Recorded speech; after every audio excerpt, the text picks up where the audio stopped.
आधी रात का समय है। शहर से दूर स्थित शमशान से बुझती चिताओं से धुआं उठ रहा है। जली हुई राख हवा में घुल रही है। वहीं पास में टूटे हुए चबूतरे पर एक वृद्धा बैठी है।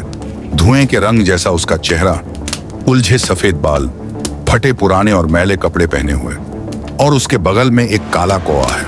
आप सोच रहे होंगे कि यह कोई अशुभ छाया का वर्णन चल रहा है, पर तंत्र कहता है यही है 10 महाविद्याओं की 7वीं देवी, मां धूमावती। 10 महाविद्या की इस कड़ी में हम उस देवी से मिलेंगे जो सब कुछ छीनकर हमें सच्चाई देती है। आज का वीडियो शुरू करने से पहले हम चलते हैं काशी की तंग गलियों में। वहीं रहती है एक युवा विधवा, नाम मान लीजिए किरण। उसके हाथों की चूड़ियां उतार दी गई हैं, सिंदूर पोंछ दिया गया है, रंगीन कपड़े अलमारी में बंद हैं, और समाज ने एक ही मुहर लगा दी है, तुम अशुभ हो। एक दिन किसी बूढ़ी दादी ने किरण को बताया, यहाँ एक देवी का मंदिर है, और उस मंदिर में स्थित देवी का नाम धूमावती है, जो विधवाओं की देवी, धुएं में रहने वाली माता है। पर उनके मंदिर में न शंख बजता है, न बड़ी आरती होती है, परंतु काशी के मंदिर में वे स्थानीय रक्षक देवी के रूप में भी पूजी जाती हैं। यानी यहाँ वे अपना अशुभ लेबल पीछे छोड़कर प्रोटेक्टर बन जाती हैं। किरण के मन में एक सवाल उठता है, ये कैसी देवी जिसे कोई शुभ नहीं मानता। किरण उस मंदिर की ओर चल पड़ती है, लेकिन आगे बढ़ने से पहले हम समझते हैं ये धूमावती हैं कौन। धूमावती यानी वह जो धुएं से बनी है, धुएं में रहती है या स्वयं धुएं के समान है। 10 महाविद्याओं में इन्हें 7वां स्थान दिया गया है। वह महाविद्या जो अभाव, विपत्ति, वैराग्य और शून्यता की अधिष्ठात्री मानी जाती है। शास्त्रों के अनुसार ये एक वृद्ध क्षीण शरीर वाली स्त्री हैं। इनका वर्ण पीला धूसर या धुएं जैसा है। गंदे, पुराने श्वेत या मटमैले वस्त्र धारण करती हैं। इनके बाल बिखरे हुए हैं, झुर्रियों से भरा इनका चेहरा। इनके हाथ में सूप रहता है और इनके आस-पास कौए मंडराते रहते हैं। इनका स्थान वीरान जगहें, शमशान, सूने घर, कलह और रोते बच्चों के बीच माना गया है। जब आप ये रूप सुनते हैं तो दिल कहता है ये तो कोई अशुभ देवी है। जो हमें अशुभ लगता है वही कभी कभी सबसे बड़ा गुरु होता है। देवी धूमावती के हाथ में सूप होता है। सूप क्या करता है? अनाज से भूसा अलग करता है, काम का और बेकार दोनों को झटक कर अलग कर देता है। मां धूमावती भी यही करती हैं। आपके जीवन से झूठे संबंध, खाली वादे, नकली स्टेटस और सब ठीक है, सबको सूप से झाड़ देती हैं ताकि सिर्फ सच्चाई बचे। उनका वाहन कौवा है, जो शवभक्षी, मृत्यु, शनि और पूर्वजों से का प्रतीक है। धूमावती वहीं निवास करती हैं जहां हम जाना नहीं चाहते। शमशान, सूनी सड़कों, टूटे घर और हमारे भीतर का अकेलापन। वे विधवा देवी हैं। कोई पति नहीं, कोई सहारा नहीं, कोई मंगल चिन्ह नहीं। लेकिन जरा सोचिए, एक देवी जो अकेली है, सब सहारों से मुक्त है। क्या वह हमें यह नहीं सिखा रही कि जब सब चला जाए तब मैं ही चेतना रूप में बची रहती हूँ? देवी धूमावती की उत्पत्ति को लेकर कई कथाएं पुराणों में वर्णित हैं। पहली आपको दक्ष यज्ञ का प्रसंग याद होगा। सती अपने पिता के यज्ञ में बिना बुलाए जाती हैं। वहां शिव का अपमान होता है और वे दुख और क्रोध से भरकर यज्ञ कुंड में कूदकर अपना शरीर त्याग देती हैं। तांत्रिक परंपरा कहती है जब सती का शरीर जल रहा था, उससे जो धुआं उठा वह सिर्फ जले हुए मांस का धुआं नहीं था, वह था अपमान का, टूटी हुई उम्मीदों का, अधूरे प्रेम का और घुटे हुए गुस्से का धुआं। उसी धुएं ने एक स्त्री रूप लेना शुरू किया। वृद्ध, झुर्रियों भरा चेहरा, बिखरे बाल सर पर मंडराते, हाथ में सूप, आंखों में पीड़ा पर गहराई भी। उस देवी ने कहा, मैं हूं वह जो सब जल जाने के बाद भी बचती है। मैं हूं वह जो प्रेम के राख हो जाने के बाद उठने वाले धुएं में रहती है। मैं हूं धूमावती। यह कथा बताती है धूमावती सती के उस पक्ष की देवी हैं जो मर तो गया पर शांत नहीं हुआ, जो न्याय मांगता है पर आवाज दबा दी जाती है। अब चलते हैं दूसरी कथा की ओर। एक बार हिमालय में शिव और सती विचरण कर रहे थे। कुछ समय बाद सती को भीषण भूख लगने लगी। उन्होंने शिव से कहा, प्रभु मुझे भोजन चाहिए। शिव जो विरक्त योगी हैं, हंसकर बोले, अभी कहां से लाऊं, थोड़ा धैर्य रखो। पर भूख सिर्फ पेट नहीं जलाती, कभी कभी दिमाग भी जला देती है। सती की भूख बढ़ती गई कि पार्वती का शरीर कांपने लगा। वे अत्यंत क्रोधित हो गईं और एक विकराल रूप धारण कर लिया। उन्होंने शिवजी से कहा, अगर आप मुझे भोजन नहीं देंगे तो मैं आपको ही खा जाती हूं। कहते हैं उसी क्षण सती ने स्वयं भगवान शिव को निगल लिया। अब सोचिए, शिव के कंठ में तो हलाहल विष है, उनके भीतर भयंकर जलन, घुटन, घोर बेचैनी शुरू हो गई। उनके रोम रोम से काला घना धुआं निकलने लगा। शिव ने भीतर से कहा, देवी मुझे बाहर निकालो। तब सती को एहसास हुआ, यह मैंने क्या कर डाला। उन्होंने शिव को उगल दिया। शिव बाहर आए और उन्होंने देखा सती का चेहरा मलिन हो चुका है, त्वचा मुरझा गई है, श्रृंगार मिट चुके हैं, केश बिखर गए हैं और पूरे शरीर पर धुएं की एक परत जम गई है। शिव बोले, देवी तुमने भूख और क्रोध को इतना बढ़ने दिया कि उसने तुम्हारे विवेक को ही निगल लिया। अतः अब तुम उसी भूख, अभाव और पश्चाताप की देवी के रूप में जानी जाओगी। तुम्हारा कोई पति नहीं होगा, तुम विधवा के रूप में रहोगी, धुएं से ढकी रहोगी और आज से तुम्हारा नाम होगा धूमावती। और उसी क्षण सती का युवा रूप वृद्धा में बदल गया।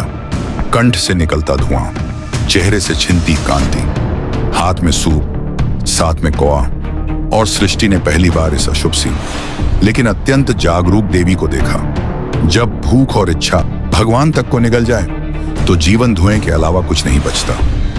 तंत्र शास्त्र धूमावती को दुख और दरिद्रता की स्वामिनी, कलह, रोग, विधवा, अकेलेपन की देवी, भूख और प्यास से व्याकुल, हमेशा असंतुष्ट रहने वाली शक्ति कहता है। यह सुनते ही हमारा मन कहता है, अरे ऐसी देवी से तो दूर ही रहो।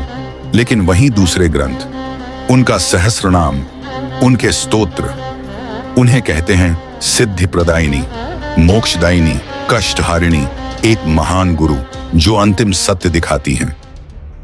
अब समझते हैं एक गहरी बात।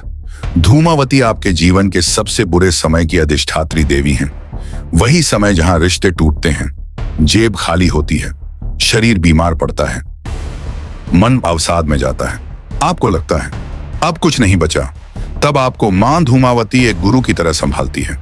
कई विद्वान लिखते हैं कि धूमावती सिर्फ विधवा नहीं, बल्कि क्रोन या ग्रैंड मदर आर्किटाइप हैं, जो जीवन के आखिरी पड़ाव की बुद्धि को समेटे बैठी हैं। अब हम पुनः उस कहानी की ओर लौटते हैं। विधवा किरण जो धूमावती के मंदिर की ओर जा रही थी, वह मंदिर पहुंचती है और चौंक जाती है।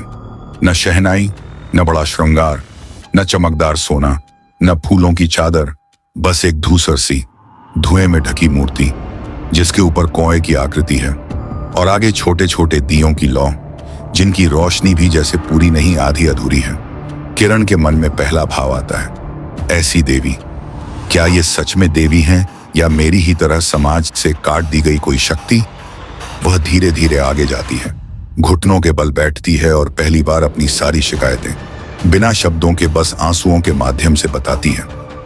कई परंपराएं धूमावती को अलक्ष्मी या ज्येष्ठा लक्ष्मी से जोड़ती हैं, यानी लक्ष्मी की बड़ी बहन, जो कलह, संघर्ष, कमी और कड़वे अनुभवों की देवी हैं।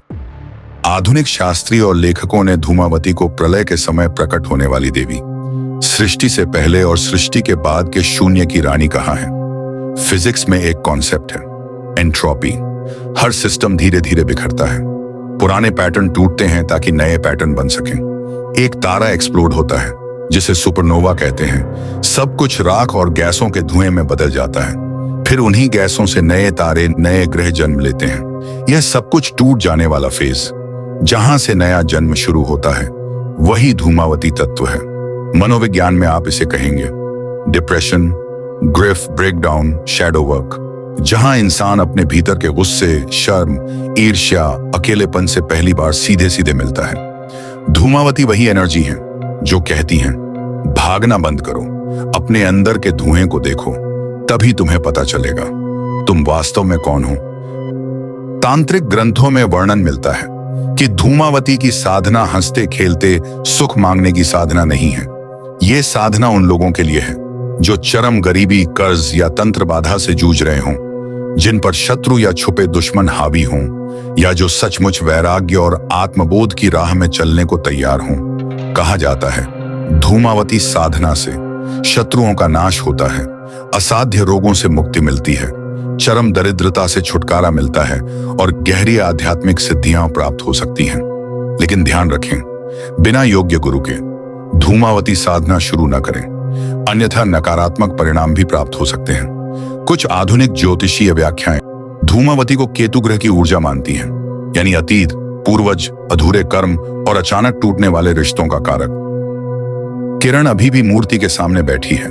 उसके आंसू थमने का नाम नहीं ले रहे। वह पहली बार खुलकर बोलती है, माँ, सबने मुझे अशुभ कह दिया। सबने कहा रंगीन वस्त्र मत पहनो, हंसो मत, त्योहारों में सामने मत आओ। क्या मैं सच में इतनी बुरी हूं? तब उसे लगता है जैसे मूर्ति की आंखें चमक रही हों। धुएं की परत के पीछे से एक वृद्ध पर करुणा भरी आवाज आती है, अशुभ तुम्हारा रंग नहीं, तुम्हारे साथ हुआ अन्याय। जिस दिन तुम अपने दर्द से भागना बंद करोगे और तुम्हारे हृदय में मैं स्थित हूं, यह पहचान लोगी कि मैं वही हूं जो सब कुछ खोकर भी अपने भीतर पूरी है। किरण सिहर उठती है। उसे एहसास होता है शायद वह अकेली नहीं है। शायद उसके जीवन का यह टूटा हुआ फेज किसी देवी की लीला भी हो सकता है।